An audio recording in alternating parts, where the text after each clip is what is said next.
Nothing like JFK. JFK did a withdrawal from the troop. As soon as he got in the office, JFK withdrew troops from Vietnam. He didn't wait like 3 years to withdraw them. The first year he got in the office, he started withdrawing troops from Vietnam. Never will he be. And he did a lot for civil justice. I mean, come on, he's the one that desegregated the schools and allowed more black people to join the military, like the army, because a lot of people, like back in the days, black people weren't allowed to join the military. Obama's done nothing. Don't ever compare Obama to JFK. He's not. No one will ever compare to him. And to compare JFK to Obama is just preposterous. I'm sorry, but my grandmother, my great grandmother lived through JFK. And she says our president will never be like JFK. So I'm sorry, buddy. No, it's not happening. That's disgraceful to call Obama similar to JFK. But moving on. If he's wanting to inspire change, you wouldn't hire the same, like I said, you wouldn't hire the same people that worked under Bush, like Eric Holder, Ben Bernanke. Same list goes on and on. I can't even name damn near all the people that he worked under, and he could have reappointed all these offices, but he didn't. So he worked under the same people. And I keep saying this, brother. I mean, no, I'm sorry. Not at all. I don't know if you're from America or not. You sound like you're not from America at all, so you probably don't really get the gist of American politics. It's not hard to do. It's not difficult to judge a president like Obama because it's just like I said. He doesn't do what he says he's going to do.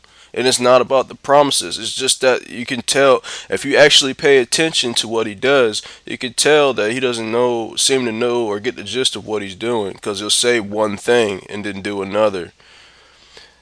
And voting bailouts does bother me because if they do it again, our economy is fucked. If you look at Greece, they voted for bailouts, and what are they doing in Greece? They're rioting. They're rioting in Greece right now because of the bailouts.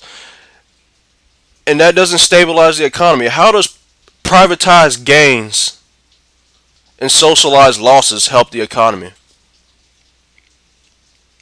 It's impossible. So you mean to tell me that like the fat cats of banks can get all the wealth, all the gains, and then that's gonna help, and that's gonna help the economy. But when they start to lose money and their businesses start failing, they need bailouts, which includes taxpayers like me, to bail them out.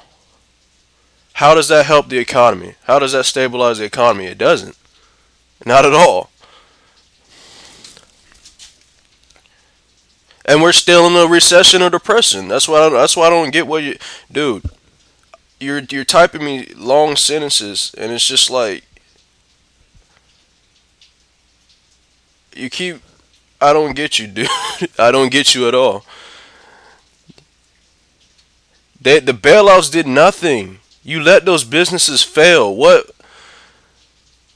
That's not how our society is run. They did nothing to save Wall Street. You let those businesses fail. You don't use taxpayer money from small businesses and workers to bail big banks out who are too big to fail. That doesn't help the economy at all. And everybody says this. Fox News has said this. CNN has said this. Economist Magazine has said this.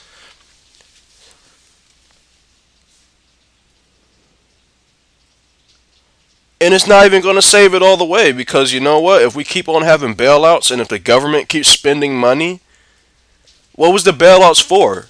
Absolutely nothing. We're always going to have debt problems, and no matter how many bailouts they have, and if they have at least another bailout, it's not going to look good. Nothing can save us from the depression at all because of the way the government is run.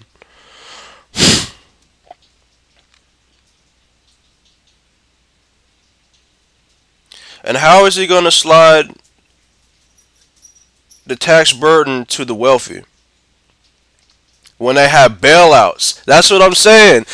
Even if he taxed the wealthy, they could always have bailouts because the Federal Reserve is still there.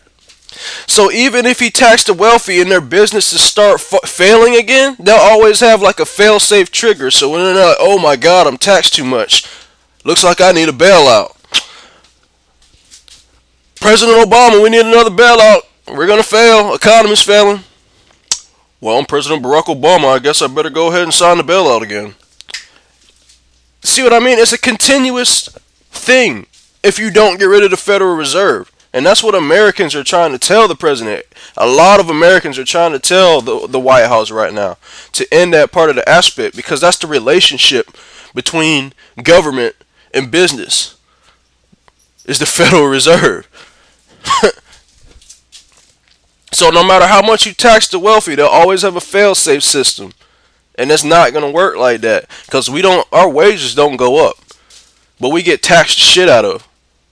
Nothing goes up for the middle class at all. Nothing.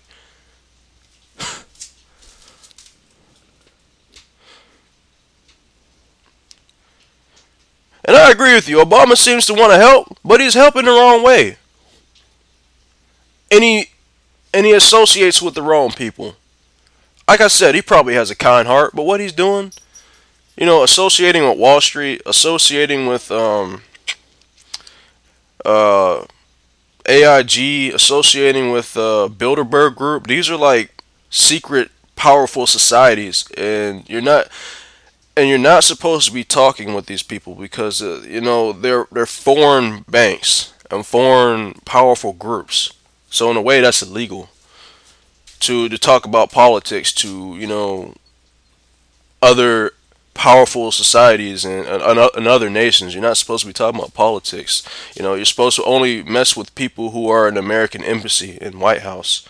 So like I said, he tries to do good, but it's like a 2-year-old trying to help a 30-year-old pay bills. Can't do it.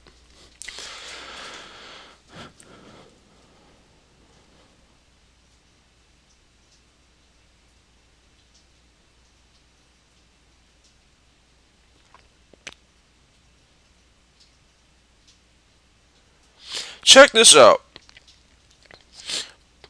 Socialized healthcare wouldn't be bad if we would stop having wars, and we would stop having spending so much money on other things that we don't need, and if they can actually cut some of the taxes for the middle class and other people, yes, it would be good. But as far as it goes, that's never going to happen because of the way the government is run.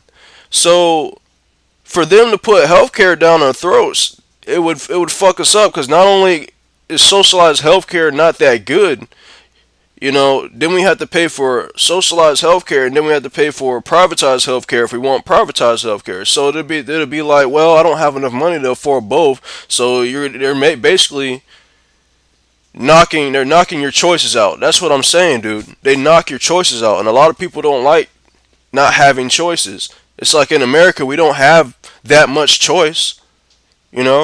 So you mean to tell me I can't choose my own health care, and you're making me pay the burden because I don't want to pay it? I would agree with the bill if I didn't have to pay for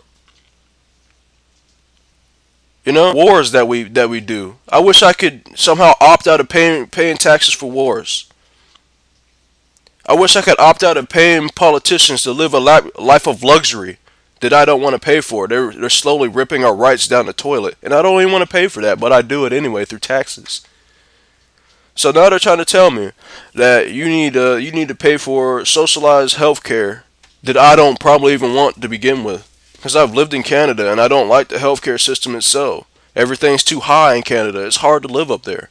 They have the same system that we want. It's not best for most. If they could pass it on a state level, I'd be fine with that. If they could cut some of the taxes so it'd be easier to pay for that, I'd be fine with that. But as far as this going, it's not going to happen. Like I said, he wants to do good, but the way he's doing it don't make sense. It's like a lot of people can't afford that, and the only people that really will be able to use it is the people on welfare, and the people on welfare damn near got free medical and all that. They got what's it called? Medicaid or Medicare, they got all that. They get what I'm saying. We got so many benefits in America. It's just like, can we? They're saying if we get any more benefits, there will be no such thing as a middle class, because we'll be taxed the hell out of, to the point where everybody will be on welfare using food stamps, and all that stuff. But some people don't want to live like that. You know what I'm saying? They need to bring choice back to America. But do I see that happening? No.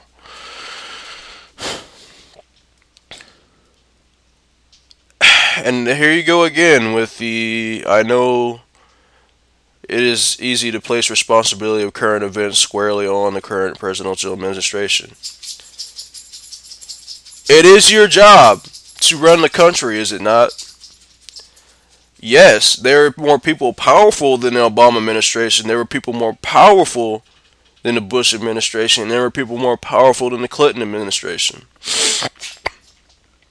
But they fail to expose these people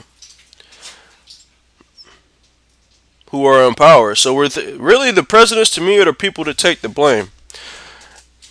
And don't talk about Ron Paul, because wouldn't he be the same? Well, the thing is, he knows who's in power. He agrees that, and it's funny how he agrees with these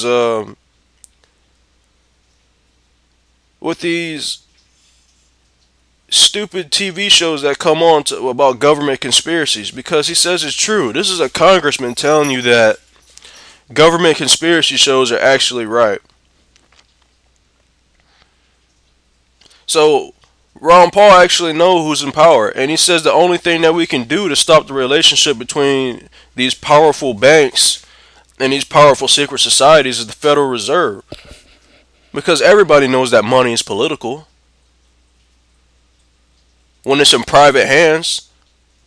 If your money, the money that they print out is in private hands, do you think it would be for any good when you don't know who's printing it? When you don't know why they're printing it, and they have the power to print money secretly and send it to wherever they want.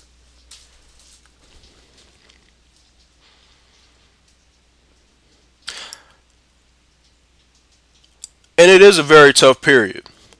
But people have been talking about this since